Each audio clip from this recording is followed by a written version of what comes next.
I'd like to call our May 23rd meeting to order. Could you all please rise for the Pledge of Allegiance? What? June 13th. Oh, June, what did I say? It's June, June. Well, you know, I can't even read. Sorry, folks. I pledge allegiance To the flag of the United States of America and to the republic for which it stands, one nation, under God, indivisible, with liberty and justice for all.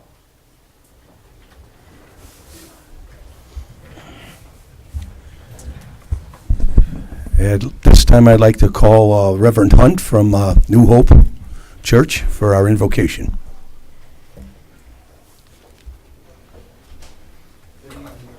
Good evening. Let us bow and pray. Today is the day that the Lord has made. We will rejoice and be glad in it. Oh Lord, we thank you for your grace and your mercy. We thank you for the outpouring of folks who have come here for this meeting today. We pray that you will be here and that you would give us understanding, Lord God, that you will help us to reason together. Oh, Lord God, we pray that peace will flow like a river from this place, Lord God, as we come to determine and understand the issues of this community. Lord, we ask your blessings on our leaders. We pray that you would give them wisdom, you would give them discernment, and that you would give them a love in their heart, not just for some of the people, but for all of the people. For, Lord God, there's a great burden on this place and in this community. And we ask, Lord God, that you would lift us, Lord, that you would have your way in this meeting, that you would order our steps, that you would be a light in the midst of the darkness, that you would help us to come together as we never have before. We pray your blessings over each and every family represented here today. Have your way, and we'll be careful to give you the praise, honor, and glory in Jesus' name. Amen. Amen. Amen. Roll call, please. Trustee Blue? Yes. Trustee Gray? Here. Trustee Holston? Present. Trustee Horn? Trustee Razik? Trustee Udris? Present. At this time, instead of going into the open to the public and consent agenda, I feel, how many people are here about the incident in the village? Can you just put your hands up? Gee, I wonder why. No, thank you very much, and I'm glad you all came. At this point, I'd like to turn it over to the chief of police so he can give you whatever information he can at this time. And if you have a couple of questions, Chief, you're pretty good at articulation, and we'll take a few questions, but you know, try to make them different questions if you do wish to make a statement. Thank you. Chief Coroner. Thank you, Mr. Mayor, trustees, members of the village. Thank you for coming out. Is your mic on? It is. Okay, good. I'd like to give you just a brief overview of the facts as we know them and kind of give you an idea of where the police department is in our investigation. So basically, on the night of this shooting incident, we had a party in Chicago Heights. And Chicago Heights Police Department determined that it was getting a little bit loud and disorderly, and they were concerned about how things may be later in the evening, so they broke the party up. And a member of the party made an invitation for people to attend the same party at an address in Monee. Where the problem came in is that the address and the party was then posted on social media. And instead of a fair amount of people, we got a large amount of people, and they showed up suddenly and without notice. And within this group of approximately 100 people, there were active and known gang members. And within these gang members, there were two different factions, and these were opposing factions. And when the second faction arrived, the first faction basically said, "We don't want you here, you need to leave." And it was a short time after that, and after words were exchanged, that guns were drawn, and at least 4 known shooters to us fired off nearly 100 rounds in about 1 minute, which led to complete pandemonium, one subject being shot in the abdomen, another subject struck by a car as they were trying to flee the scene, and a third subject with a leg wound, which there are some questions as to how he received it. And just to clear up some facts on the matter, the first call to the police was at 1:45 a.m. The call was dispatched 30 seconds later at 1:46. Both squad cars arrived on scene within 3 seconds of each other, 1 minute and 52 seconds after the original call. They heard the shots being fired on the way. When they arrived, everyone was running. It was pretty much pandemonium. There were no more shots fired when the squad cars arrived on scene.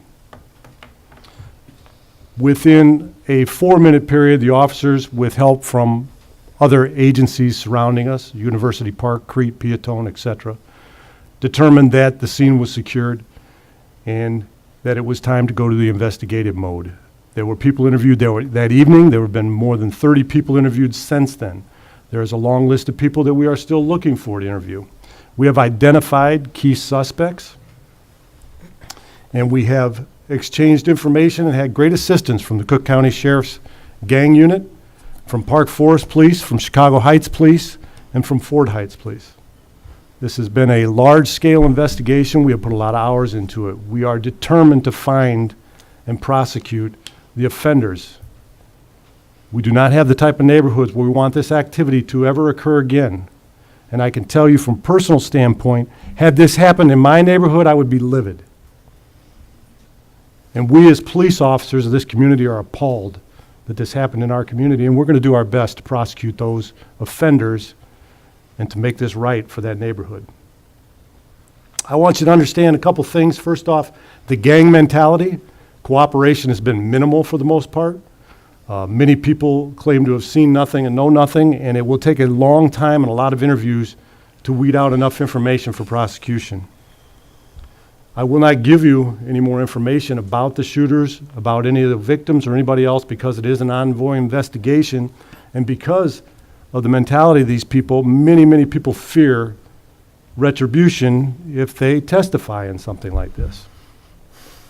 That makes our job more difficult, but it does not stop us from doing our job. There has been a lot of evidence taken into our possession, and that evidence, including DNA evidence and many of the rounds expended, which will go to scientific ballistic testing, will take up to 11 months before we get the results back from the State Police Crime Lab.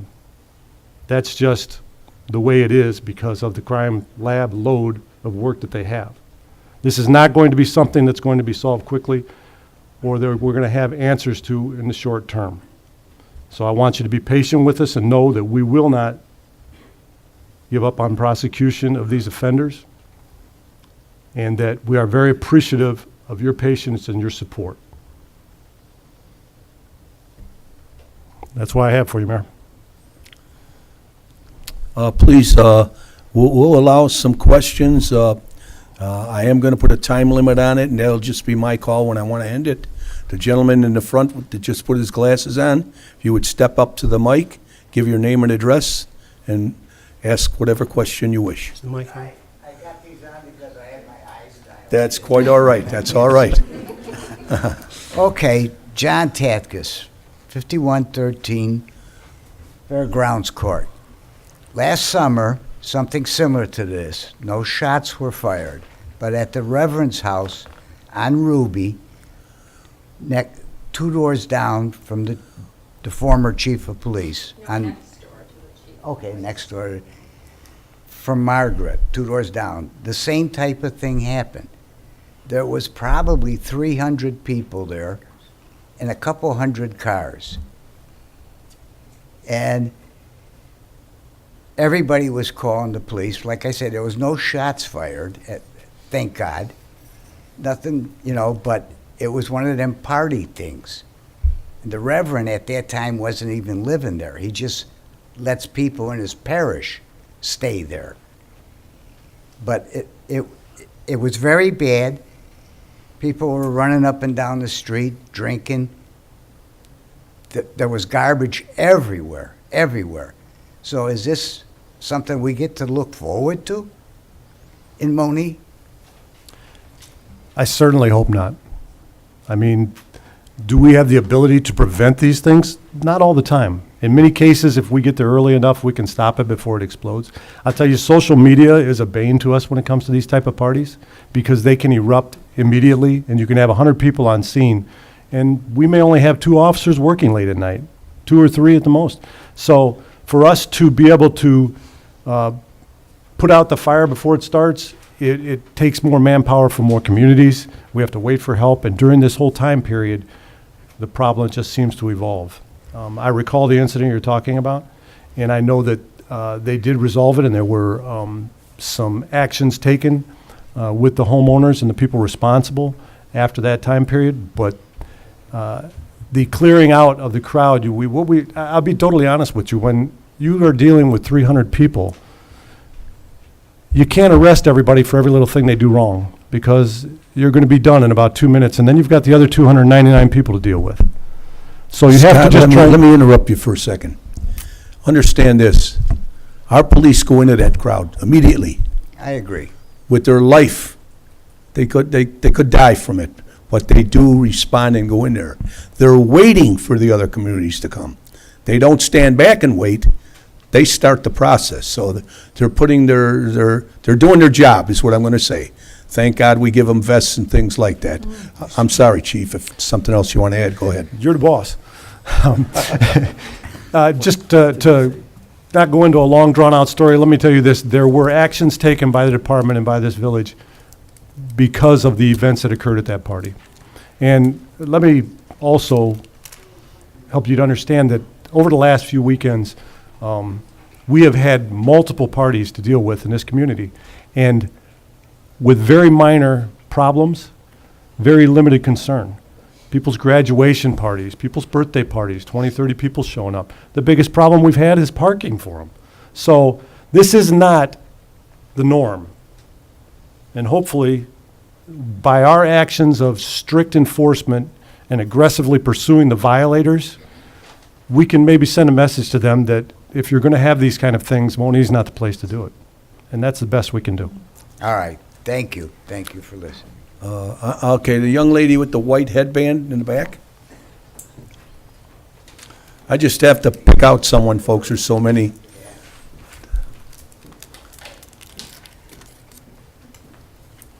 Hi, my name is Elizabeth Rakes. I live at 6014 West Ford Court in Monee. I have a couple of questions. You kind of sparked one a second ago. You said that the 2 officers arrived on duty that night for the shooting. Was there any more officers on duty that night? No, not at that time of night. There were 2 officers working in the village of Monee. Their immediate assistance came from University Park, Peatone, and Crete. Okay. Well, then that justifies exactly my question. Mayor Pop, my question is, since Amazon has been here, we have increased population by 5,000 people overnight. I know that there was a home invasion last year right down the street from my home. I know that there's on Facebook people driving into my side of the town, exiting their car doors, breaking into all kinds of cars, getting back in and leaving. So my question is, with all these new changes and new things happening, which I understand it happens, is there more funding for the police department for increased personnel, increased equipment, training?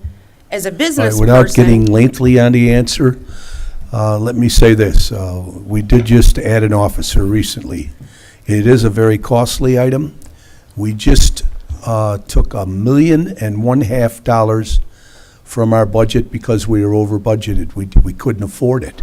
We had every department cut their department by 10%, and then we added some other things, and we told the department heads, if you do not do 10% less on your budget, we're going to make the decision for you. So we are hurting for money, believe it or not. And these are why we look for more development. You know, we have some possibility of some developments coming in that are going to really increase our our annual amount of money coming in, you know. We have not raised any taxes in this village. I hate to say this statement, but the schools are hurting us bad enough that we're struggling to get people to build here. You guys know what you're paying in taxes.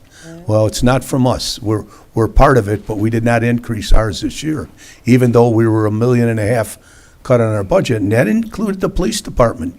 But we have a police commission, and the only thing I can say right now is when we can afford to do it, we'll put more on. But I want to tell you, you know, the response from other communities and our own police department, they come too that are not working at that particular time, is wonderful. Okay, and as Chief said, we're doing the best we can. We don't want this to happen. But this social media, if you remember when I ran for mayor, what I said about Overnight. social media. Overnight. I do understand not that. like it, okay? And these are the problems it causes. The word gets out, and here comes the world, okay? Okay, then I would like to say this with all due respect, okay? And please understand this, because I'm just a concerned citizen. Cutting the budget of a police department should never be even on the table. We didn't because- take any policemen off. We did things But you like a didn't- car and things like that, Okay, so then what can we do to increase their budget? If we have to do fundraisers, we do fundraisers for Special Olympics, we do fundraisers for everything under the sun. Let's do a fundraiser for the police I would department. say, I don't know that there is anything you can do, but if you want to come into Village Hall and talk to our economic development personnel person and my administrator, maybe they have some suggestions. Right now, off the top, I don't have any. We don't want to run fundraisers to support our police department. Like, you know, there are other communities that are cutting their police departments, and those are ones that are in more trouble than we are.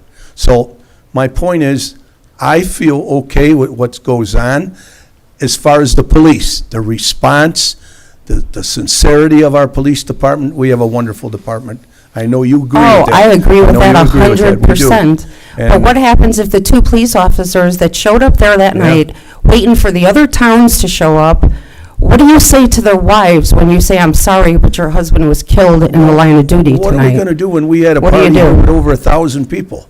Are we going to keep 50 officers who couldn't even control that crowd on our budget? That would really break the budget. So we're limited to what we can do. And we we're need to doing the do best something we can. different, Mr. Pop. You know, I know. Do. I know We need you're do not going to something agree with that, different. you know. I'm not ever I going to agree with understand, I that. understand.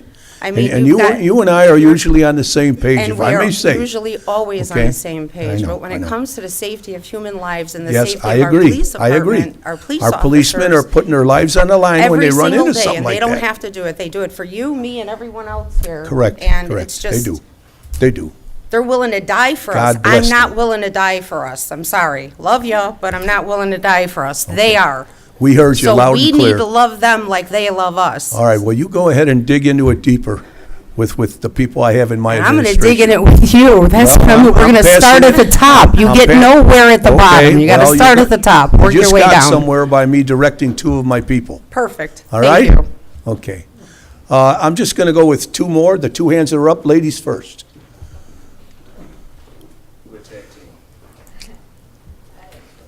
Oh, this is two. You still get to come up.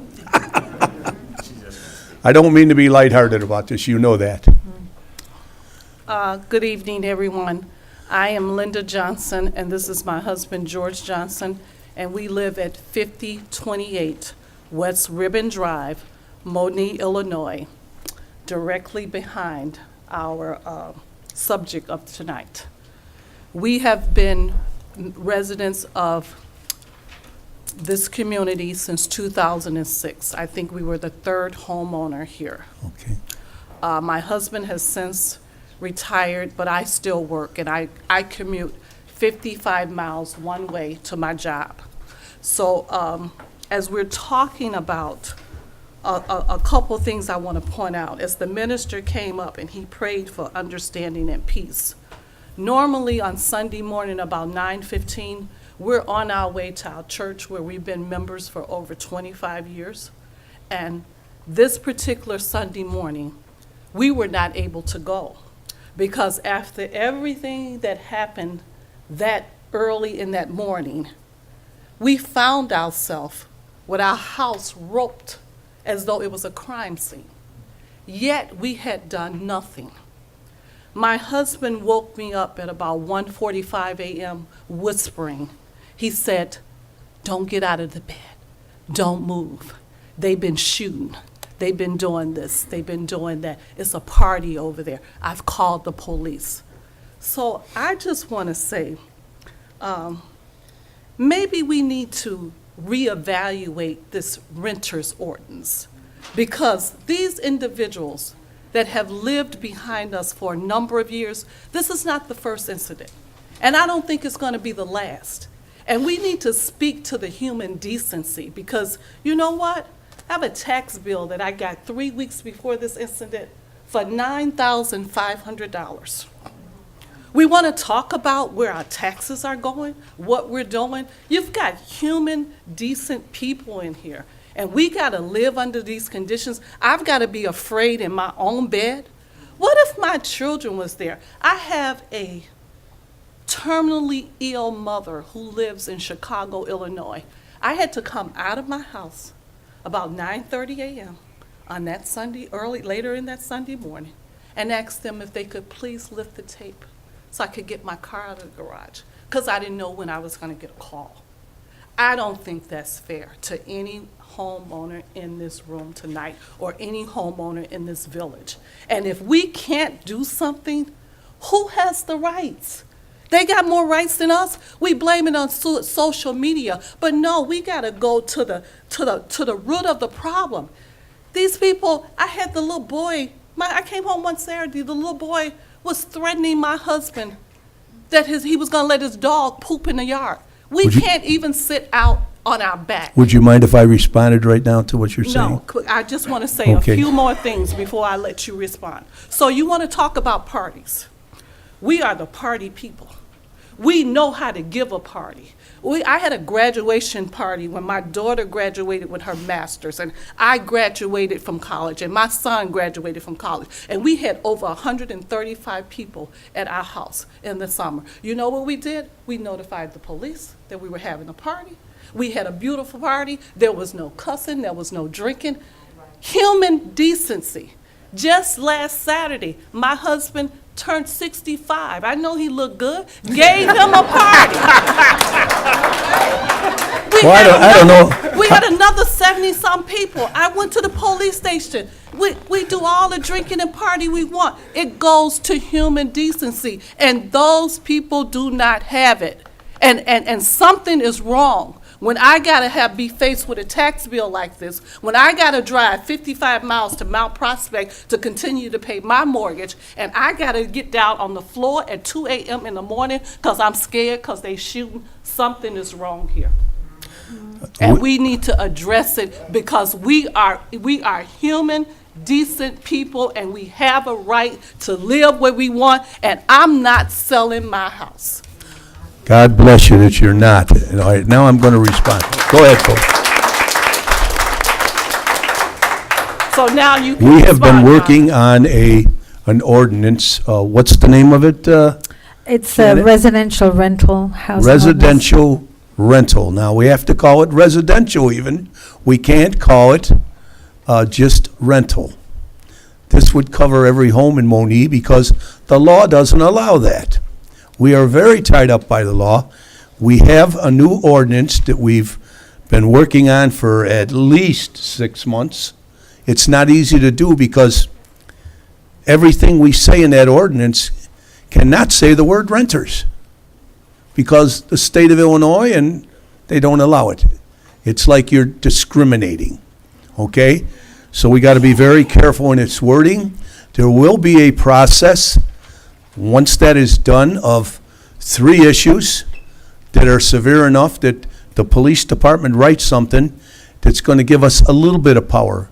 But I want to tell you that the law today, I have a friend that owns 3 rental units in Park Forest.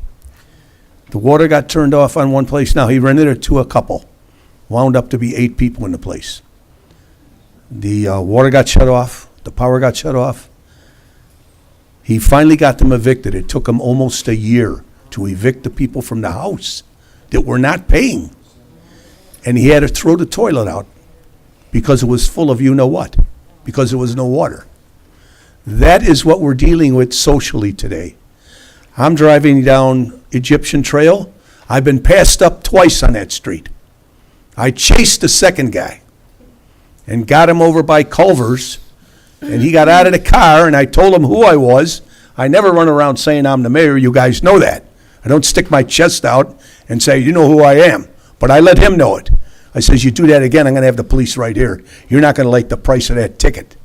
Well, let me just say that cooler heads prevailed because the chief said, Mayor, please don't ever do that again. He's right. He's So, right. I have But a my question. point is that society is not in the right direction. I don't know the answer to it.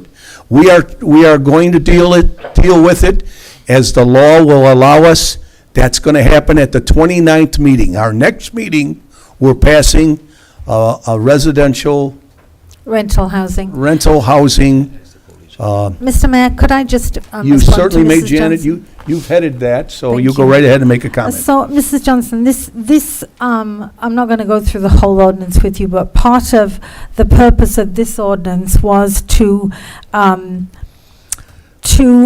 provide an opportunity for us all to work together, the municipality, the landlords, the tenants, to improve the quality of the rental properties and give us the opportunity to be more proactive, to reduce the number of code violations, nuisance calls and police calls. So we've worked with the police department, with our building commissioner, and we've established the very first ever rental housing database that's just been established in the last month or two. We've established standards for rental housing. The municipality and the landlords are accepting responsibilities to be proactive to enforce the standards. So there's a lot more to it in terms of holding the landlords responsible for the tenants, and part of that would be a mandatory background screen that the landlords would be required to do on every single tenant over the age of 18 years. So does this ordinance provide of how many people can occupy the residence in a square foot? Because that's the big problem right there. That's one of the hugest problem with this situation. You have too many people in one house. And I'm gonna tell you, it doesn't faze them at all, because after the arrest and the shooting later on that Sunday, they were out on their deck smoking, cussing, just like ain't nothing happened. And I'm standing in my kitchen looking, and I'm saying, this is not right. Something is wrong here. I agree, Does but the ordinance cover how many people can occupy a residence per square footage? Well- Because if they've got the same size house as I got, Janet, let me respond, and Sure, I'm going to let the absolutely. last person talk. Thank you for that idea. Since we haven't actually approved the ordinance, we will consider something like that. Maybe we haven't thought of it. I can't tell you we have or not, but we do appreciate your comments. We're as concerned as you. I'm telling you, I don't want to say the word "I" too much, but I ran as a people's mayor, and we're going to do everything we can for the people. I live here too, and we appreciate your comments, and I'm going to ask last the... question before Oh, I have okay, the when you're done police with that, I'm going to call. ask the last person to come Okay, up. thank you. Do we have a record of how many times the police has been called to their residence? Yes, ma'am, we do. How many times? Can you publicly tell me, or do I need to come into the police station to find out? No, I would, there it is right in front of you. I believe he FOIA'd the information. Is that the one for the last year or the last 4 years? Because we've given up the information, okay. Thank So, and you can say the number, it's not a secret. I just don't, I know it was like So I 19 or see something. 1, 2, 3, 4, 5, 6, 7, 8, 9. I see 10 times. Yeah, and there were 9 other incidents where we were out there on proactive police work of enforcing violations that we witnessed. So 19 times in 1 year was the response on that. And do we have a violation because you open up the garage, they working on cars in the garage? Is that part of the ordinance that we're gonna update too? Because we just need to revamp this whole thing, because they've come here and taken over. We have studied other community ordinances on this particular subject, and ours is going to be as tough as the law will allow it. That's the only way I can answer that, okay? Okay, And thank you. please, everyone out there, you have an incident in your neighborhood, call the police. Let's get it on record, because after so many calls, the arm gets tougher, okay? That's how I'll say it to you. And the gentleman in the white hat, yes, sir. And if you don't mind, you think I can give you just 3 minutes? That's fine. Thank you very much. So, at 1:45 that night, Give your name, please. John Killelea, 4974 West Cardinal Court. I'm probably about 150 yards on the same block. At 11 o'clock that night, I noticed all the cars piling up and sent my wife and 4-year-old daughter to their mom's house, to her mom's house. 1:45, I'm about 99% sure I was the first call to 911 to report this all going on. 200, 150 yards from my 4-year-old daughter's window, which is ridiculous. Talked to my neighbor across the street. He was woken up by his 12-year-old daughter. All the other neighbors come out. We've been talking about this for 3 years that I've been here. I'm not sharing rumors. I watch 10 to 20 cars all day pull up to that house. They go in for 5 minutes. They leave. What do you think is going on? This isn't new. I can confirm your officers showed up remarkably fast. Before I was even done on the phone, when the other calls started coming in, the dispatcher said, hey, I got to get you off the phone. What I don't understand is we have such a great police presence on Main Street catching people going 32 and a 25. Meanwhile, an assault rifle is going off in a house that, I'm sorry, everybody should have known this was coming. I knew it was coming. I'm sending my wife and my daughter away to avoid this because I saw it last year. I saw the cars pile up, and then I hear it's a party from Chicago Heights. Chicago Heights isn't the problem. Social media isn't the problem. The problem is everybody let this happen under their nose. It's a drug house. There's no doubt about it. I talked to the detective. They gave me good advice, which I spread to every person on my block. Nobody came to me to talk to me about this. If we see that suspicious vehicle, we call it in. So now we're going to do the policing. That's fine. What's also amazing about this, and it's very telling, this incident happens. Those 10 to 15 cars every day are no longer there. They're smart enough to shut down their drug operation. It's going to continue again. And mostly the reason why they shut down is because you guys are driving by it constantly. Fantastic. Something's got to be done, though, to that house that doesn't involve the citizens calling in. It's clear. I'll help with that. The guy across the street will help with that. I'm sure you'll help with that. It's clear. And I hate being that nosy neighbor that has to call in and say, another random car that I've never seen before just pulled up again. They just left 3 minutes later in an Escalade. Come on. Like, there's got to be some, I don't know. I've wasted my 3 minutes, but. No, you haven't. No, that's all right. So- That's okay. I didn't even mean to say that. No, I This want is to important. know what the plan is. I don't care that they're renters. There's other renters on my block, and you know what? They're respectful. They upkeep There their you go. home. There you go. I talked to him that night at 3 o'clock in the morning as we stood outside as the police tape was surrounding the whole neighborhood. It's not just that they're renters. They're renters and they're selling drugs. And in a town of 4,500 people, they have taken over. You're 100%. My wife has been flicked off by them every day when they drive by. I mean, come on. And like you, it's $10,000 in taxes a year for that. It's people are going to flee this town because of it. I get the vibe you guys are very serious about this. I don't know if you understand how serious it is. It's not rival gangs. This is a problem. This was rival gangs. That doesn't matter, though. We Yeah. had someone with 100 rounds hitting houses and Assault could have rifle. killed your daughter. I understand it. Absolutely. Absolutely, I understand it, and we're going to do everything we can legally to stop it, okay? Am I correct, Scott? Absolutely, sir. Thank you. No, thank you, and please, use your phone. Thank you all very much. Now I'm going to move on with our agenda. That doesn't mean we're done with this. And now I will ask for open to the public, agenda items only.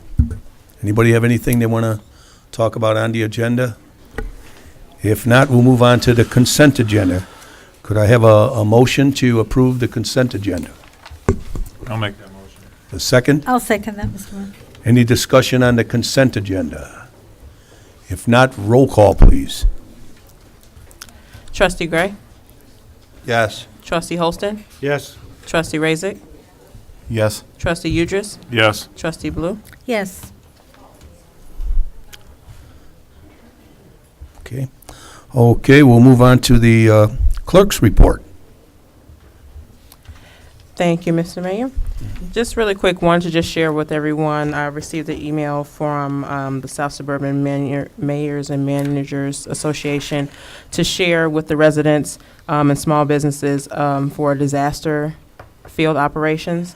And so they said, of course, if you had any, are offering disaster loans up to $200,000 that are available to homeowners to repair or replace disaster damaged or destroyed real estate.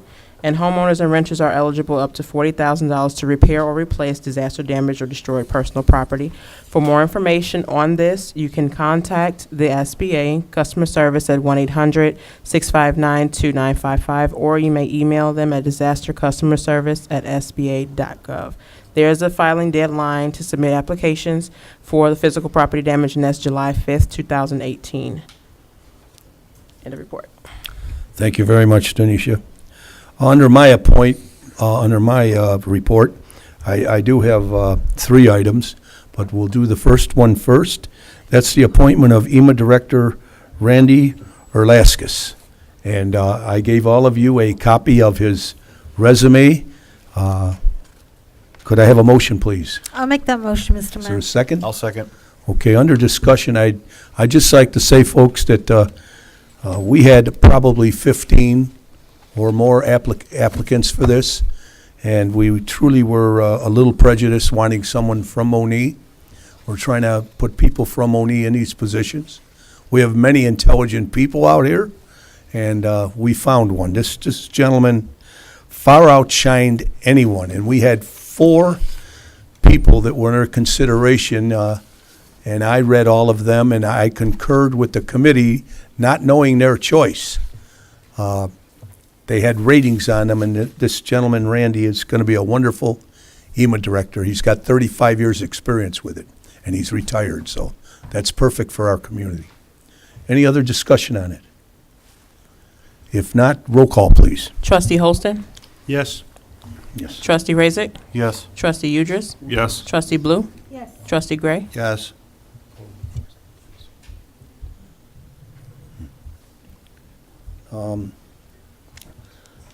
I'll move on to, I'm instituting a Trustee Gray doesn't know about it because I didn't get to talk to Bill first. But I'd like to do a Home of the Month in the Village of Monee. And we will need input from the village proper on someone that you feel has improved their home, that looks a lot better than it did before. We enjoy that. It's good for the community, and there's a home. And I'm prejudiced because I drove by it every day. They put a beautiful fence up around their home and did some painting and what have you. And that house is at 5256 West Court Street. And Grace, I don't think you're here, are you? I begged her to come. She's very shy. Her husband is working. The house belongs to Grace and Josh Roddick. And they're our house of the month, okay? So if you guys see some homes that are doing some real improvement and you're pleased with it, please call the village, and Michelle or Ellie will answer the phone and get that name and address, and we'll take a peek and have another home of the month next month, okay? And mine will never be there, okay? Even though I put a couple new windows in, big deal. No. Okay, we'll move on to, what else do I have on here? Oh, next board meeting will be having the trustees have new committees. So I'll be discussing with the trustees what they would prefer to move into. It just gives them a more rounded situation on knowing the different departments. So every year I'm going to do that, and but I want them to be comfortable where they go, so I'll be talking to them about that. And that's the end of my report. David, what do you want me to do? Oh, yes. Oh, I'm sorry. We have a gentleman for code enforcement. Is Ray Plumley here? Raymond? Why don't you come up, Ray?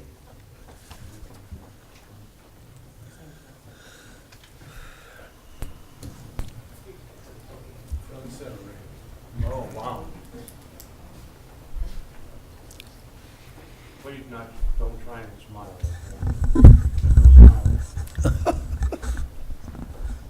Okay, if you can raise your right hand Sorry, David. and repeat your name after I say aye.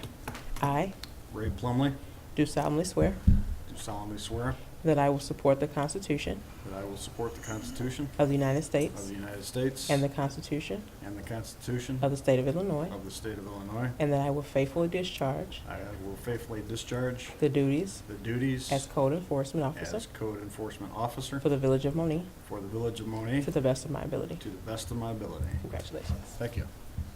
Okay, Ray. Glad to have you, Ray. Now, Ray will be a part-time worker for us, and don't misunderstand me when I say this, Ray. It saves us money without benefits and that. He'll work strictly on an hourly pay level. We're very, very busy.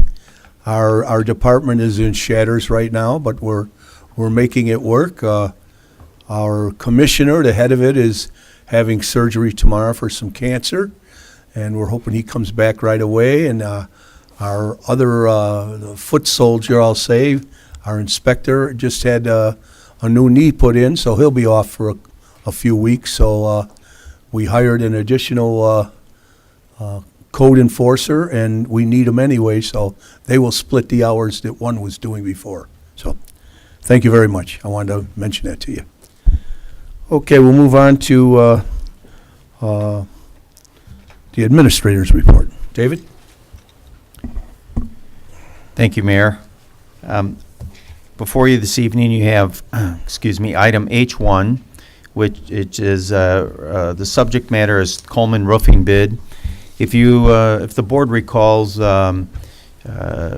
Braun, who was an attorney representing Coleman Roofing, was before this board and basically appealed to the board that any reference to Coleman Roofing, who was an unsuccessful bidder for a roof project here in the village, that any reference as Coleman Roofing being not qualified or unqualified for that job be removed from the records of the village. Mr. Braun, Attorney Braun, went on to say that although the village was well within its rights in the way that the contract was awarded, it was done in the best interest of the municipality, and the main concern was that he cleared his client's name or any record or reference to being unqualified. So before you attached is a letter, proposed letter to be sent to Mr. Paul Braun, the attorney for Coleman Roofing, in which the village acknowledges that we have no problem in removing any reference of being not qualified, and would be willing to do so upon approval by this board. Could I have a motion on that, please? I'll make that motion, Mr. Is there a second? Second. I do have a comment on this. We don't want to hurt any business. This particular roofing company, they hadn't done a roof exactly like that, what we needed. And, but they had experience in similar roofs. And that was why we used the judgment we did, but we used some poor language. We don't want to hurt a roofing company. So they did the right thing coming before us. And so that's the only comment I have on this. Are there any other comments? If not, roll call, please. Trustee Razik, Yes. Trustee Udris, Yes. Trustee Blue, Yes. Trustee Gray, Yes. Trustee Holston? Yes. Thank you. I will get that letter out tomorrow. Next, under my report, I handed out, prior to the start of the board meeting, a bid tabulation result, and I inadvertently did not get this placed on the agenda for proper action. So before the board this evening is the results of that bid tabulation for the Lynn Lane water main and the Margaret Street storm sewer, some rehabilitation that's taking place there. We were actually able to have 7 bidders, and the bids ranged anywhere from $263,630 to $388,148.53. And the engineering estimated cost of these projects was $330,895. So the recommendation from our engineers is to accept the low qualified bidder of Brandt Excavating Incorporated for the amount of $263,630. This amount represents approximately 20% below the projected construction cost. What I'm seeking this evening is simply a consensus.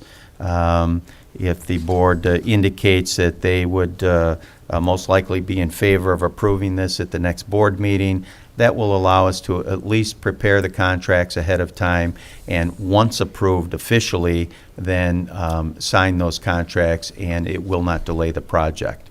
And again, I offer my apologies for the inconvenience here. Thank you. At this point, I'd like to have Denisha call the trustees one at a time and see if they agree with consenting to this at our next meeting. Trustee Razik? Yes. Trustee Udris? Yes. Trustee Blue? Yes. Trustee Gray?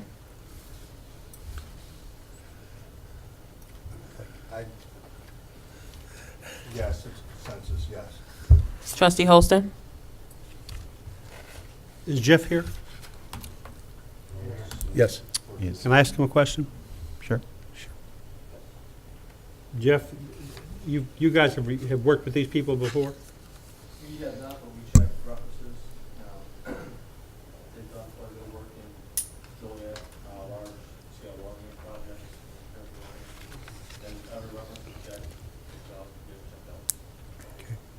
checked out. I want to give it a tentative yes, but I want time to review all the things that are on here. I mean, there's quite a bit of information here, and we just got that, so I'd like to have time to review it. But tentatively, yeah, I would go along with it, but I want to review it too. Okay, thank you very much, trustees. Billy, I know you struggle with things in front of you. You know, I get it. Yeah, right, it's a consensus. Right, and then we'll do a vote. This lets them get the paperwork done, and if we say no, we say no. We'll change the name of the company, that's all. We didn't just change the world next time. Okay, good. Mr. Mayor, that concludes my report for this evening. Okay, we'll move on to the officials' report. Public Works. Trustee Three Gray. things this evening, Mayor. One, the village was out for the last few weeks putting trees out in the parkways. They basically put about 50 trees out. And again, we understand it's easement, and this is just my saying. If you can, please water them, because we do see some trees that are in easement that are dying that we paid for last year. Especially this weekend when it's going to be 95 degrees out. They just planted these trees. If you feel courteous enough, just throw a little bit of water on them. Again, that's just coming from me. Again, they did do their work, and we do get grants for those trees. So as you drive around town, you see some new trees pop up. And if you can, please be courteous and throw a little bit of water. Appreciate that. The Egyptian Trail roundabout landscaping will be starting tomorrow, so whomever does drive through town, please be cautious that there will be workers out there. I'm not exactly sure what happened this morning. There was an accident out there, and it wasn't about any landscaping, but when I was leaving out of my subdivision, I did see a squad out there with a tow truck. So again, just be cautious going through that roundabout. Again, some people still haven't figured out what yield and I have a right-of-way means. Thirdly, I just want to throw a pad out to Public Works. Last Friday, about 2 o'clock in the afternoon, 3 o'clock in the afternoon, there's a water main break out just south on 50, and Public Works gentlemen were out there till about 2 o'clock in the morning actually working on it. Once they got it straightened out and figured out, and that's a lot of time for the gentleman to be working after an 8-hour day. So for them, I just, Mr. Cozell sitting in the back, a pat on the back and thank you for that. Thank you. End of report. Thank you, Bill. We'll move on to Parks and Rec. Scott? Okay. Parks and Rec has been extremely busy preparing for the summer. They've heard the community saying that they needed stuff, especially for their kids to do, and they've responded extremely well, working at coming up with things for kids starting at age 3 all the way up. Registration currently is open for preschool story hour, cooking classes, arts and crafts, stuffed animal workshops. Sports-wise, they have Taekwondo, and I'm going to say this wrong, but Muay Thai, cheerleading camp, gymnastics camp, a British soccer camp, golf, t-ball, flag football, and kickball. And for the teens and adults, we've got Zumba from 16 years and up, yoga for 16 years and up, and fitness for those of us over 50. Some free events that we've got going on. June 18th from 6 to 7:30 is going to be a kids' party in the park. They're going to have a jump house, DJ, popcorn, and all kinds of more stuff for the kids to do. June 23rd from 7 to 11 is a family swing dance night sponsored by Riverside Healthcare. Music's going to be provided by Shout Section Big Band. And there will be beer, wine, and concessions available for purchase that night, so that'd be a great night to come out. July 7th from 10 a.m. to 1 p.m. is Kids Day. They're going to have a touch a truck, jumpies, bike rodeo, watermelon eating contests, kids parade, and all kinds of more. So you can go to the village Facebook page and look under events, or even check your village newsletter for more information, or give the Park District a call, and they'd be more than happy to help you out. End of report. We're doing a lot of things, I'll tell you that, Scott. That's right. Thank you. We'll move on to Finance. David? And it all costs money. Sir? I said it all costs money, too. I got to say something about the previous conversation before I start on the finance. My wife is fifth generation Monee. Her family actually helped start the town. We sit on our porch, which is on Main and Linden, at least 3 to 4 nights a week. We open up the porch on social media, and sometimes I'll get 15 people right away. I guess I don't throw the right kind of party. But for the first time last week, we sat on the porch and we looked at each other and we said, you know, we can get shot just sitting on our own porch now. And unfortunately, that's the state of the world we live in today. If it was just an easy answer of putting more money into it, we'd find the way to put more money into it, but it really is a whole lot more than that. We have a good agreement with the communities around us. When there's an incident, we help them. When we have an incident, they help us, and we can get plenty of people here pretty darn fast. It's a lot more than just getting more police officers on the street. But the first step really was good tonight because you're here. The first step is we have community people that are interested. We have the opportunity maybe to pull people together and start talking about ideas and suggestions. Because it's just one part of town right now, but it's going to spread through our whole entire community and the communities around us. And we have to come up with better solutions. Rental housing ordinances, we call them something else, are part of the answer. More police. We didn't take any money away from the police when it came to things like bodies this year. And that's about 60% of our budget, by the way. 65% of our budget in the village is for our police department. They are the biggest budget item we have, the biggest manpower item we have, as a matter of fact, and should be. Most communities are the same way. But that being said, we have to find other ways to try to resolve these issues, and the first step is communication. So I would love to see more of you here on a regular basis, because we need to hear from you, because we need to work together and try to resolve this, because as the mayor pointed out, we all live here too. And I don't want this to be a town where I have to worry about being able to sit on my porch and being shot at. And I don't think anybody else needs to have that either.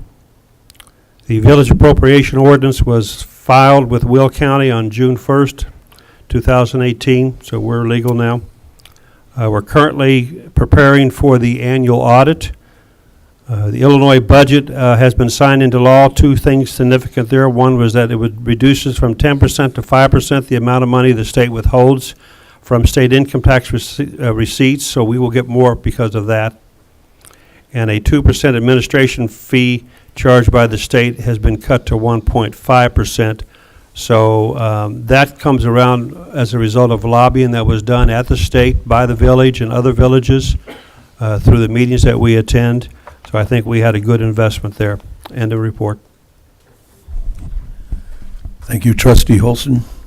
We'll move on to economic development. Janet? Thank you, Mr. Mayor. With regards to economic development, our economic development director, Kevin Daly, is always very, very busy, and he's just one of a team of people here in the village hall working on economic development, but he is our point person. He wanted to share with us this evening that we are part of the Will Cook Enterprise Zone. This zone is participating in a program called Select Chicago. This is a spin-off of Select USA, part of the U.S. Department of Commerce, and it brings in foreign and direct investment. Investors have site visits, so they'll be starting in Rosemont. I think it's at the end of June.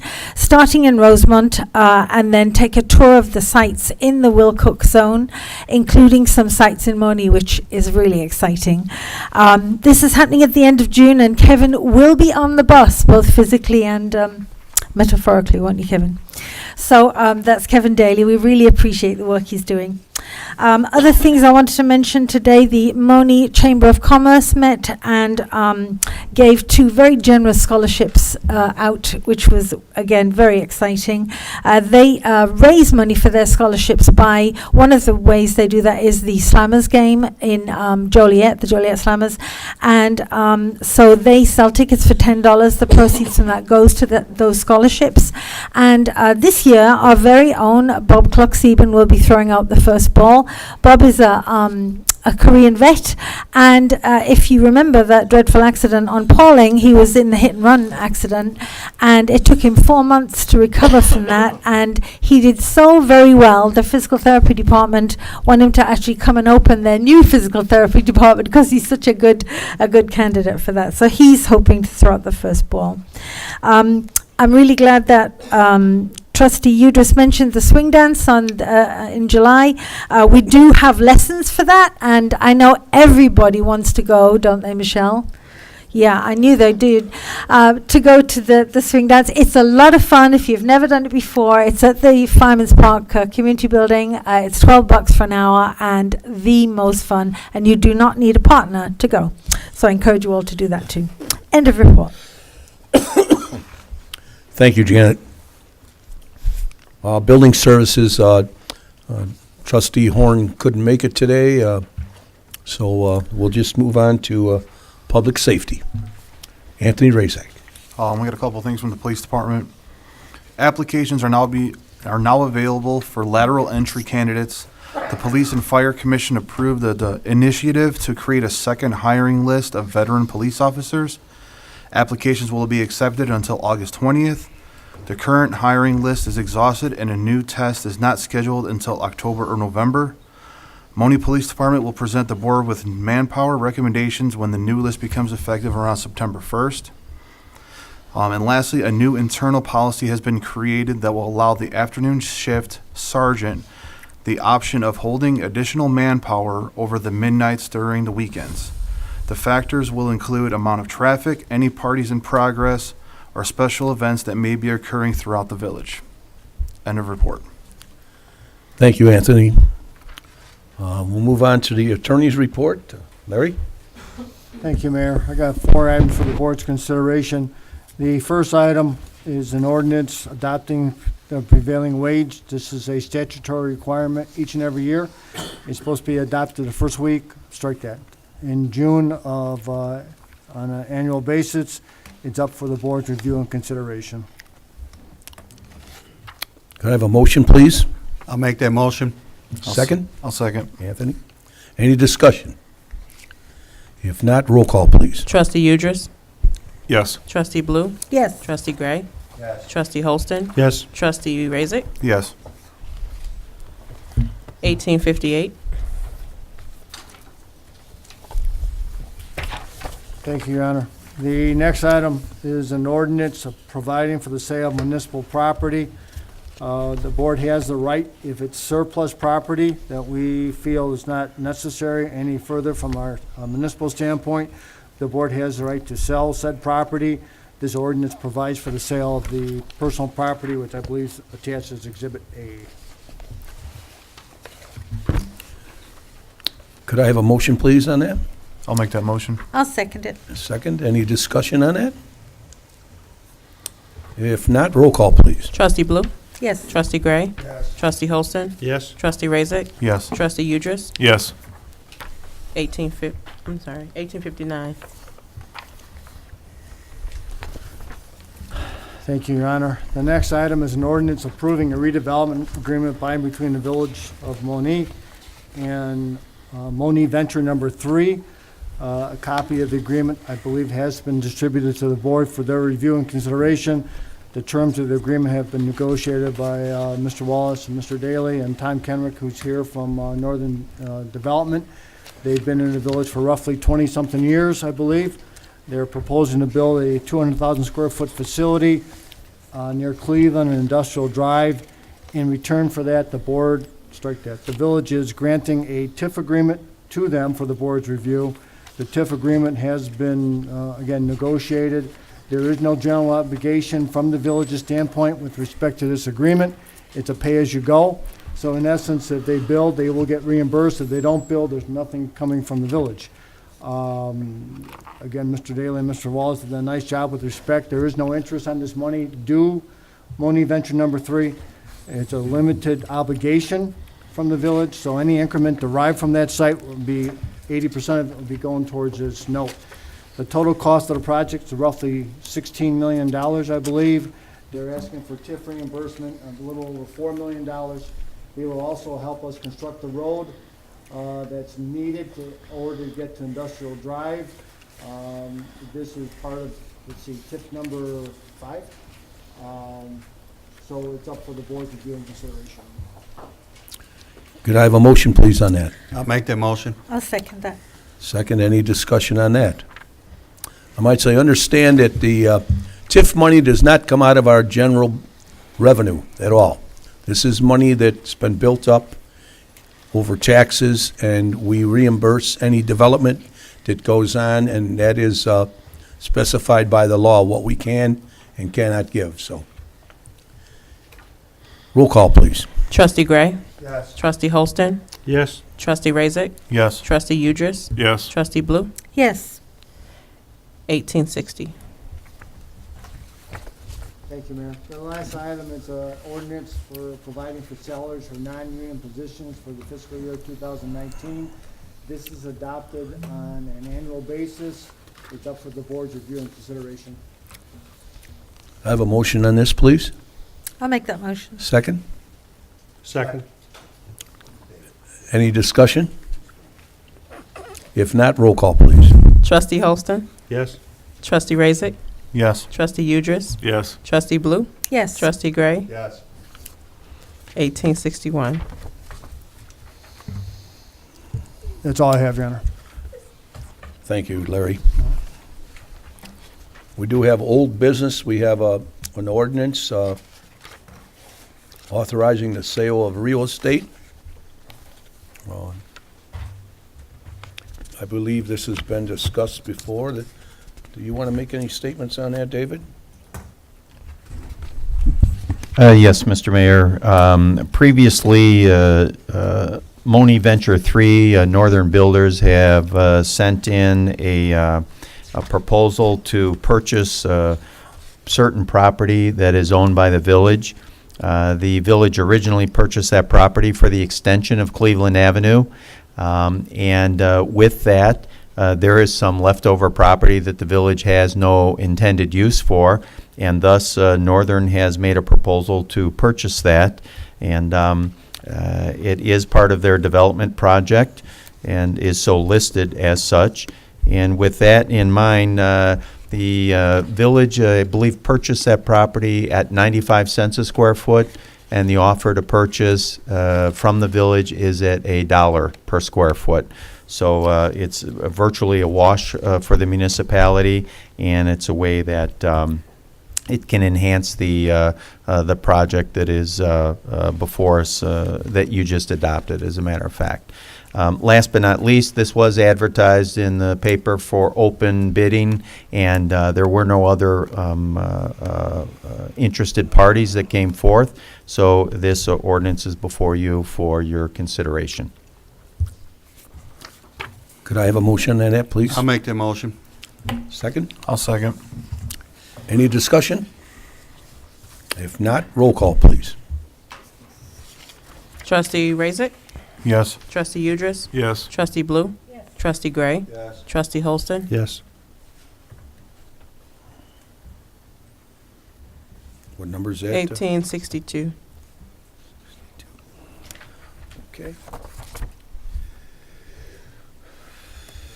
Now we'll move on to the purchase of a police vehicle. Trustee Razak, do you want to report on that? Or do you want the chief to? Chief, could you report on that? I'm sorry, Anthony. David, you want to handle it? Mr. Mayor, Trustee Rasek brought up at the last meeting the intent of the police department to purchase a fully equipped police vehicle, and as such, that was placed on the agenda for this meeting under old business, and I believe the request was to make a purchase for a 2018 police vehicle, total package in the amount of $40,000. This is a budgeted item and is up for your consideration this evening. Could I have a motion, please, on that? I'll make the motion. Second? I'll second. Discussion? Anyone? If not, roll call, please. Trustee Raisik? Yes. Trustee Udris? Yes. Trustee Blue? Yes. Trustee Gray? Yes. Trustee Holston? Yes. Thank you very much. Creamery lease. Mr. Mayor, no report on the creamery lease at this point. Thank you. Okay. Is there any new business by any trustees? If not, we'll move to open to the public. Non-agenda items, please limit your comments to, it really doesn't matter, just so you're not there an hour. But you must come to the podium and give your name and address. I've changed my mind. 3 minutes for you. Can you turn? 5824 West Roosevelt Street. It was 2 weeks ago, I asked you if we could maybe get somebody from the school board to enlighten us as to the school tax on our tax bill, and I was wondering if any progress had been made on it. We have been in talks with the school. They're willing to come to a board meeting. We're going to set a date, and a representative will come. Thank you. That will be in the near future. Near future's good enough. Okay, thank you.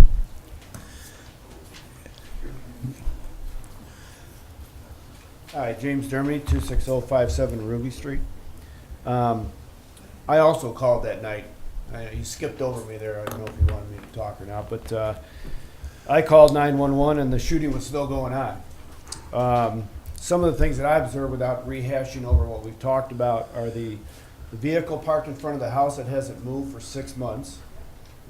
The 2 vehicles in the driveway with flat tires that haven't moved for over a year. Okay. It was unfortunate that night that due to my profession, I had to take off to the station and leave her alone. I know too that there's, we had talked about an ordinance. There's ordinance number 1-17-3 is a crime-free. but I know.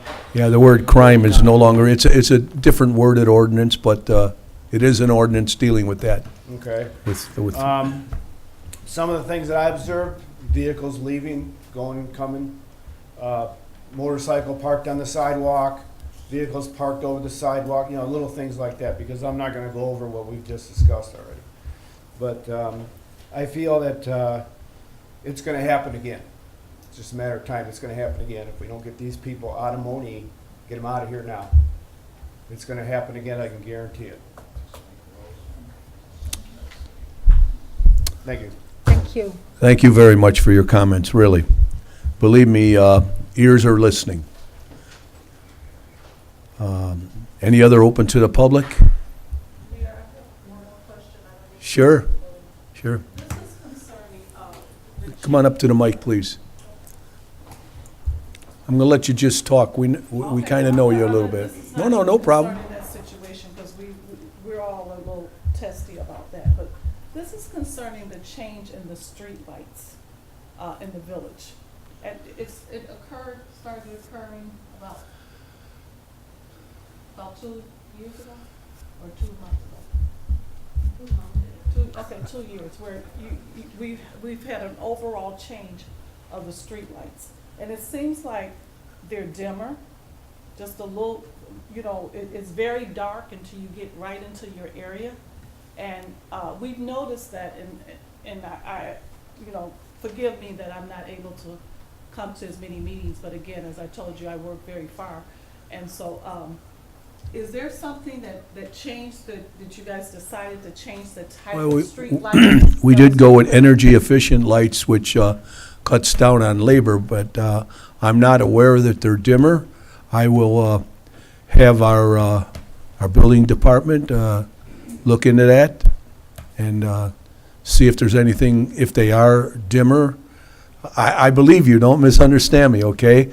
But I'm wondering if it's everywhere. You're the only one that's ever come and said that. That doesn't mean it does exist in other places, but we will look into that. David? Yeah, well, I don't know he's aware, but DJ, would you care to comment right now or not? Should we look into it first? I can comment if you like. Why don't you do that? I think this young lady would like that. This is the gentleman whose department put the light bulbs in. Maybe they screwed them in backwards. I don't know. I'll get these screwed in backwards. Good evening, board, mayor, and residents. Yes, 2 years ago we applied for a grant through DECO for energy efficiency, where all the older bulb style were replaced to LED, and the older style bulb had more of a flood where it bled into yards and houses, and it shined the light, it broadcast it more into residents, homes, windows, things of that nature. And due to the nighttime skies efforts, where you try to enjoy the stars and not have all this light flooding everywhere, it gave a more localized pattern onto the street to just help guide those residents to those homes. So although they appear to be a dimmer, it's more of a focused light onto the street where it's at. ComEd is using the same style bulb and light as well, and it's actually a higher lumen in that area. It's just not the big bright flood that everybody was used to seeing, where it just bled light everywhere instead of the localized street where it was supposed to be at. So really that's the cause for that and that look, but it is because of the energy efficiency, and it's really just meant to shine the light on the street, not to use it as a home protection, surveillance, things of that nature. It's more to keep that road. So it's more concentrated in one spot. It is, and that's exactly what it was for. Okay? So as a result of that, everyone has to make sure that they have their front lights on. Otherwise, you come on it, and again, I'm on the corner, because when you come to that corner, it's extremely dark. So, yeah, so essentially, you're forcing every homeowner to put on their garage lights to make it a little bit brighter. And, you know, we weren't aware that this change was gonna come. I mean, again, communications is everything. If we kind of, you know these things, we can adjust to these things, but it is very Yeah, it was brought up through the board. It was approved, as you had stated earlier. You know, you'd like to come to these more, and as one of the trustees stated, we encourage the residents to come in. It was board approved for the energy grant to go ahead and purchase that and to get that. And as you see with ComEd replacing out their stuff to an LED approach, it wasn't to try to bring crime in. It's more of an energy efficiency. You go into rural roads and things of that nature, they don't even use street lights on them into the rural countries. Home protection, that's your choice if you want to have those lights on for your home to be able to see, or those motion lights. They sell those outside lights that if you're approaching, they can come on, you know, automatically. That sense motion and things of that nature. It's all about energy efficiency, and really due to the nighttime skies efforts, where you're trying to keep that flooding light in these communities from just drowning out the area. So that's what was the purposes for the street lighting, not for home protection. That's what the purpose of those lights are. Okay? Thank you. Thank you, DJ.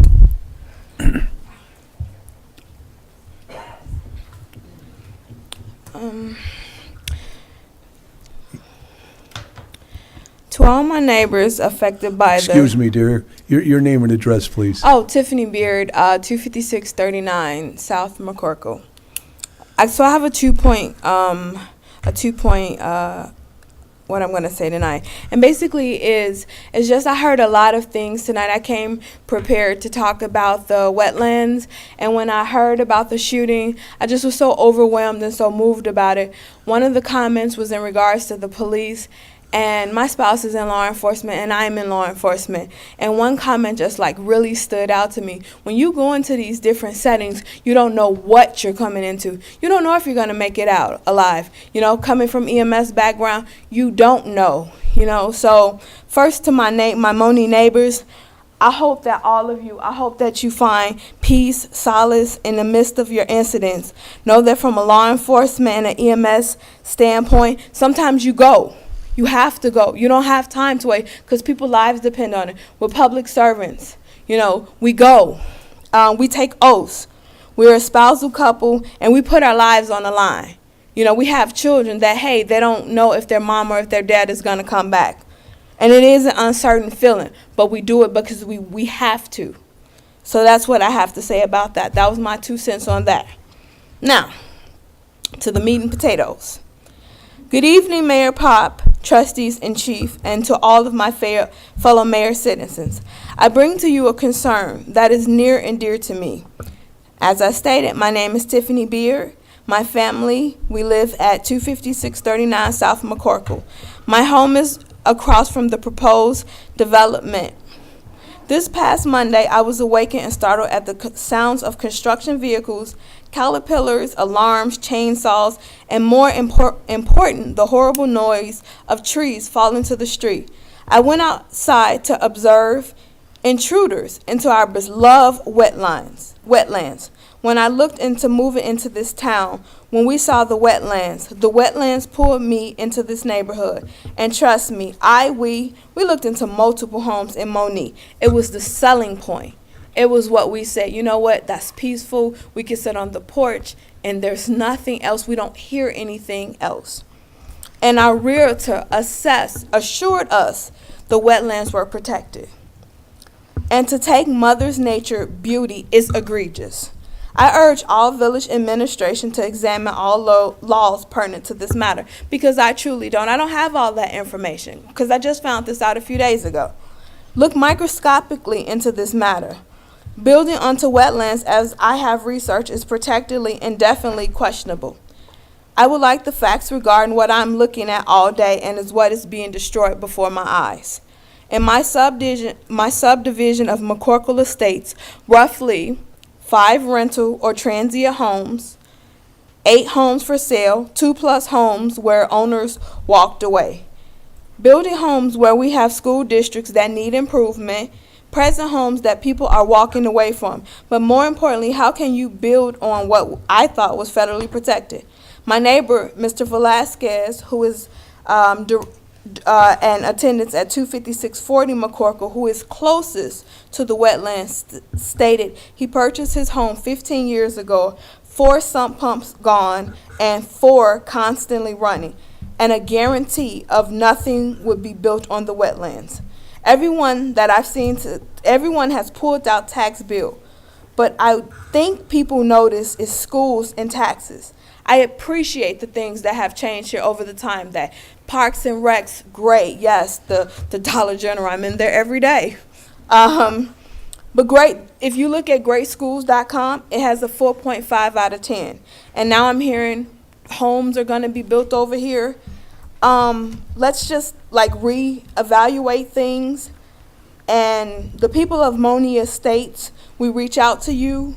We say, save the wetlands, help us out, because I'm lost. All I ask for is a little clarification and more input into this situation. And that's all that I have. Thank you very much. I believe someone else is going to speak on it too, and we'll address it then.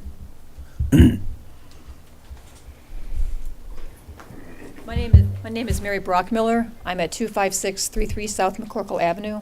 I'm a neighbor of Tiffany. I support everything she said so articulately. We were And I mean this as a compliment, Mary. I'm sure that you told her you were coming and helped her to come too. Well, we and all- that's great. Well, That's great. We did. Yeah, There's- we all banded there's together genuine- because Genuine concern. Let me let you talk, okay? Yeah, and it is I'm just genuine. letting you know that I know Mary. it's very important to all of us. Go ahead, Because, we say wetlands, but it's really a wooded area. It's really a habitat. There's birds, there's animals. I sit on my porch. It's so peaceful. It's like being in a bird sanctuary, quite honestly. And it was a selling point. When we each purchased our property, we were told that that wetland area could never be built on. They told me up front, behind your house, it was all prairie, that will be either a golf course or Golf Vista Estates. They told me right up front, and that was true. We found out last time when this issue came up in 2007, when there was another developer trying to build property, and I'm very grateful to this village board who stood behind us as citizens with this concern. I think, Larry, thank you. You looked into the agreements related to the subdivision and found that there was a wetlands area that should have been protected. The problem was we were supposed to have a homeowners agreement or association developed that would actually pay taxes, or I'm sorry, pay fees that would cover the taxes for this property. That never took place because none of us were told we should have started a homeowners agreement or association.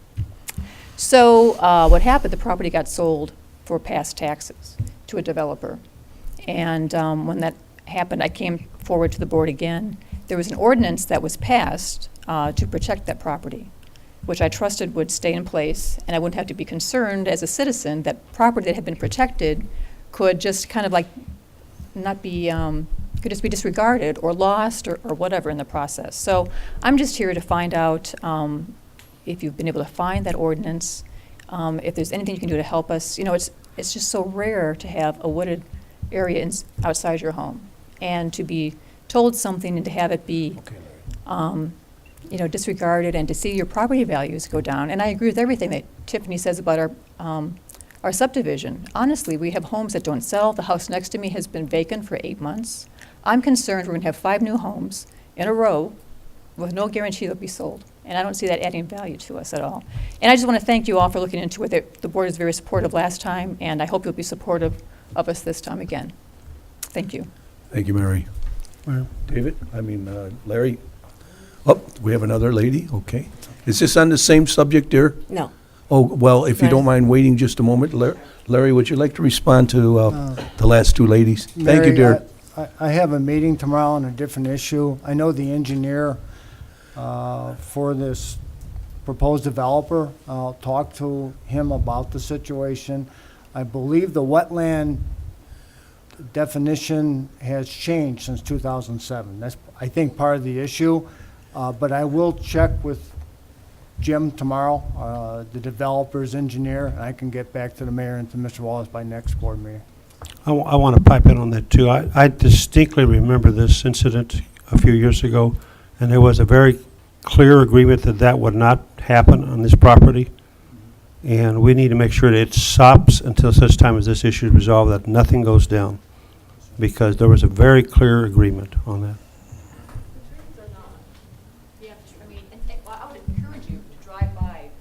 I already have. Yeah, and you can see, so there's 5 homes, and how these are going to be very small homes as far as I'm concerned, but they've actually just gone in, torn the trees out in these five areas. They've actually ruined the wooded area that was there, I think, without having was there permits for this to be done?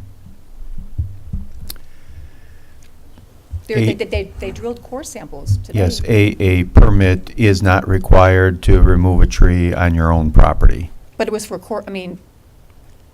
but it was there was no discussion around the fact that this was protected property.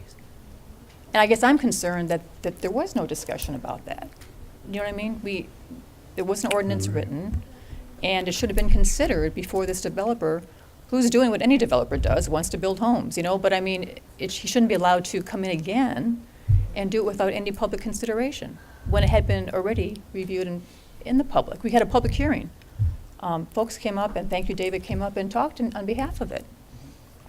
So I'm just concerned that, as a citizen, like, my gosh, I shouldn't feel guilty that I wasn't monitoring the situation closely enough to stop this developer from coming back into the situation. I don't think it should be my responsibility if there's an ordinance passed. So that's my comment. And I just appreciate any help you can provide. And quite frankly, if you go to the developer, he's going to tell you, these wetlands. I could be wrong, but I think that's the wrong place to go. We need to do our independent review of it. The position I have on this, Mary, if you want you to stay there. The position I have on this is that our lawyer feels that it may be legal what he's doing. It's still somewhat of a question, and I understand you're concerned that as long as it's a question and hasn't been decided, he's continuing to destroy it. So I'm really torn on what to do. I have a question, Mr. Mayor. Who's that? That was me. Oh, I'm sorry. I'm looking out at the audience. Yeah. There was an agreement. Did we find it? Did we find whatever was signed in 2007? We did. We found an ordinance. That's exactly what the attorney is reviewing. And he's reviewing that ordinance based on what is taking place now. And based on Trustee Holston's suggestion, what I will do first thing in the morning is contact the developer and ask him to cease and desist. He's very cordial. I believe that there will not be a problem. And to give this some time for due process to take place and the attorney to investigate the matter so that we can come up with the true and correct answer. Awesome. Thank you. Okay, thank you. I appreciate that.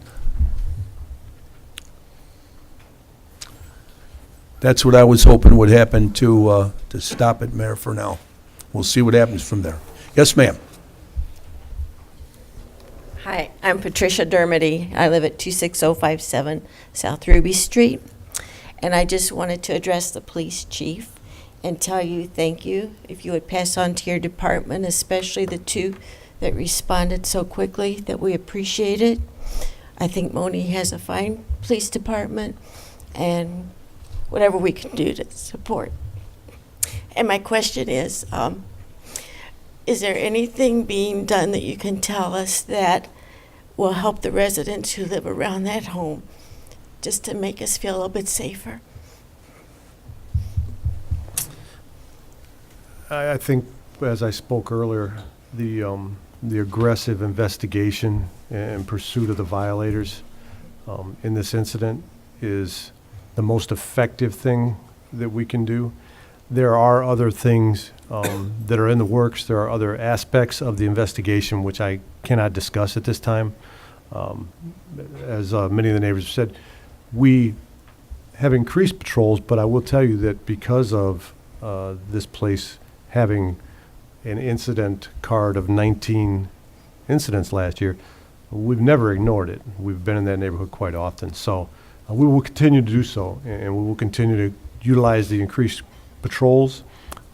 As I said, trust me, this is a top priority with us, and there are many other aspects outside of even our law enforcement responsibilities that we are looking into. Thank you.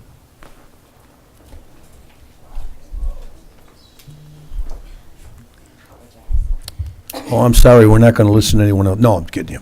You go Oh, ahead. no, you're going to want to listen to me. You Trust me. sound like my wife. I'm going to address you all, and first of all. Who are you? Well, I'm going to tell you who I am. I am the owner of 5027 Cardinal Court. I am working with this board. I am working with the police chief, and I am working with the village to bring us back to a normality of prior. Having said that, as the owner of 5027 Cardinal Court, and not living in the area, and in 2014, I moved away. It wasn't the time to sell, so I had to, get a renter. Background checks were done. Everything was, as far as I'm concerned, checked out, everything fine. Over the course of the years, I have been in contact. I've talked to Police Chief Michelle. I've always checked on the property. I would check on whether or not bills were being paid at the residence and things of that nature. So as far as I was concerned, what I knew of, things were being taken care of. I just found out my right hand to God, and I will apologize to all of you here, but my right hand to God, I had no idea. George, when I moved away, you and I had a conversation. I gave you my phone number. Not that I'm putting anything on anything or anybody. I said, if there is any issues, call me. The neighbors across the street, I can't think of their names as it escapes me, exchange numbers that way. If there's any issues, call me. I was not aware that this was going on. But as I have talked to Sergeant Cash, Lazzaroni, and of course, Police Chief, I give you all my word. This is being taken care of. It is being handled. My attorneys have it. It is being taken care of. I'm going to give you all the number, and I would like for you all to write this down. Very nice. My personal phone number. Let me know when you're ready. I want everybody to have this. I'm also going to give you an address. Because If you don't have paper, you can get it from someone up here, okay? everyone's experience, I would like it in writing. This will only help expedite my attorneys and give them that much more ammunition to do what needs to be done. My personal phone number is area code 815-530-7235. There is an address that I'm going to give. It's a post office box here in Monee that I've maintained all of this time. It's P.O. Box 727. Of course, that's Monee 60449. My first name is spelled Treresa. My last name is McDonald. McDonald. All of your letters, experiences, whatever, I encourage you to send those to me. I encourage you. And I assure you, this is being taken care of. It was just brought to my attention, the events that have been happening. It has, and so it is being taken care of. Sergeant Cash knows me. And when I had the conversation, my mouth he can tell it was on the floor. And when I said to Sergeant Cash, I said, why am I just now being notified of this? And the response was, they thought that I had sold. No one knew that it was still owned by me. And I think that comes from, as a board, the different departments have to start communicating. Because as I told Police Chief, if they would have made a call to Michelle, she would have told you. I still own it, and I regularly call and check up, make sure everything's are being done. So this incident, part of it, and we discussed a few things, Police Chief, about how we can go forward. My full support is to this matter.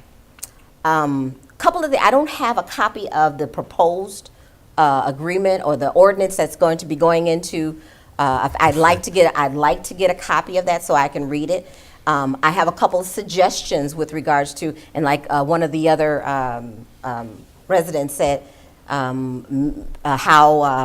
many people can occupy a certain square footage. There should be some other things that I have written down that possibly could be incorporated in that to protect issues like this. And not only just that, but us as landlords, homeowners, the neighborhoods, residences, all of that. Working together is how we solve this thing. Communication is how we solve this. Because and Sergeant Cashner, I told him, I said, if I had known this, that would have never happened that day. Had I known it was a buildup, I had no idea that this was a buildup. But going forward, as a homeowner, I promise you, this will not happen again. Not at 5027. Thank you. I have one last closing comment. I have one last closing comment. Thank you, Teresa, for that. And we're not here to debate or dispute, but you made a couple statements that you gave George your phone number before you left, and you did do that. And you also gave him his word that you wouldn't have any problems out of those individuals. And you also state that you had a post office box here and that you've came by to visit the property and you had no idea. So I say to you, and I'm not tooting my own horn and I'm not tooting George's horn, but had you drove by your property anytime within the last 3 or 4 years when you left, there's no way that you would not have seen or known that something was wrong. Because if you look at 5027 Cardinal Court and you look at 5028 Ribbon Drive, and I encourage everybody in here, drive bath, there's a difference of night and day. And there's no way that even if George had made the phone calls to you, what would that have done? Because at the end of the day, you're still collecting. Young rent. lady, I'm sorry, but she made her points. Yeah, and I think we're done. I'm going to ask you to. And I will sit down. And I will sit down. And I would like you to sit down now. And I will respect the village. I don't have any more to say about it. Good. But I'm just saying it's very strange and it's very peculiar to hear those comments coming from. I just want to give you a round of applause. We should have more owners like you. I mean it. That was wonderful what you said. We appreciate that as the village reps, okay? Thank you very much for your words. At this point, is there anyone else open to the public? Yes, sir. I don't know if you allow visitors. My name is Dan Moore. I live in Park Forest, and I'm, part of the whole you help us, we help you. I've heard you say a couple things that you don't like, taxes and social media. As far as social media, do you attempt to use that to your advantage in these situations? You said that the word got out via social media. Does anybody monitor? They know where the people are. Does anybody monitor their social media accounts? I think most people probably do, but whatever. No, I mean within the village. What, David? Unfortunately, we do not have the resources to do that, to monitor. If we monitored all of the accounts of individuals that we are looking at throughout the area, we wouldn't have anybody on the street. That's just being honest with you. Okay. We normally utilize social media in investigations, which is on the back end, unfortunately. Okay. We're just not large enough to accommodate that. And my only other question is there any thought as to getting together with the other communities, pooling their resources together to maybe be able to afford more officers, to share? I know Park Forest has the same situation. They don't have as many officers as they need. Is that something that would be possible? Get together with Scott? however many communities want to get involved, and I'm going to let Scott answer that. I tell you, I'm going to reserve my opinion because I think what you say makes a lot of sense, but there's a lot of legality involved. yeah, I'm sure there is. And a lot of limitations to how much one community can assist another community without a great deal of legal agreements in place. So that is something that we help each other whenever we can, because that's what we do. But for us to work as a unified police unit for several communities is a very large endeavor to take, and many taxpayers within other communities do not like that concept because they want to make sure that they are getting their share of protection. Right. So, just food for thought. My final comment, just sit down, is those trees on McCorkle really are nice. Thank you. I just want to say one more thing about the police department, if you don't mind. You said that you had to cut the budget for this year from last year. I would like for you to figure out how you can increase that budget for the upcoming year, and then maybe somehow put together some sort of emergency fund for training, equipment, something, because we as taxpayers, I mean, I'm speaking for myself here, and I think I'm going to ask the room here as well. I don't think a homeowner would complain too much about their taxes going up if we had like 6 or 7 more officers on the police force. I mean, we not only have to, they're out there protecting our lives, we also have to do something as the citizens of this town to protect their lives too. And you can't send 2 police officers where someone's shooting off 100 rounds of ammunition and expect 2 officers to walk into that kind of environment. I mean, that day could have turned out very different. We could have been preparing for funerals in this town for our officers, or, right, our family members, exactly. So I think for the next agenda, we need to somehow figure out where the money's going to come from to increase our police department, giving them the training they need, the equipment they need, the vehicles they need, because ultimately, you're just going to make all of us safer. And don't forget, you live here too. You understand? It's not just me or these people here, Mayor Pop. With It's you. social media the way it is, I don't mean to get into a big debate here, and we've been talking about this all night, but when we have a party going on with over 1,500 people in one place, we couldn't possibly have enough police to do it. Our police department, I feel, is adequate. It's When not we need adequate. help, we get help. Other villages need help, they get help. I mean, but we'll look into it. But I'm not it's- just talking about parties, Mr. Well, Pop. there- I'm not, there's Mayor a lot of Pop. that I'm going not on talking with about just social media. parties. When you've got people driving down the street and they're on video, they're on the Facebook. You got 4 car doors opening up.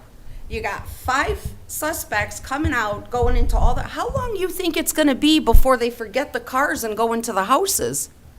Now what do? Now you got home invasions all over the place. I can't even sit on my back porch because right down the street, a couple was sitting in their garage. And they had 3 suspects walking in their garage because your garage door's open. You're not thinking anything's going to go wrong at 1 o'clock in the morning. You're sitting out there. And you're held at gunpoint? What do you do then? It's not just parties. It's everyday living here is changing. You told me that you hired on 1 more police officer. Well, you increased 5,000 people at Amazon alone. So that's all I'm trying to say. Find the money. I don't care where you find it, but we have to find it. Because first and foremost, what are you going to do with a taxpayer when they're dead and they can't pay the taxes? How does that help our town? Thank you very much for your comments. You're welcome. Is there anyone else open to the public? Hi, my name's Colleen. If this is on the subject of the shooting, I'm going to shut it down. No, it's not. It's Okay. not. It's something different. Thank you. My name is Colleen Beckvar, and I'm at 6532 West Cedar Court. And the point that I'd like to raise tonight is in context to a project that was presented to the Public Works Committee in mid-May, whereby a gentleman purchased 5 acres on Bruns for a trucking company.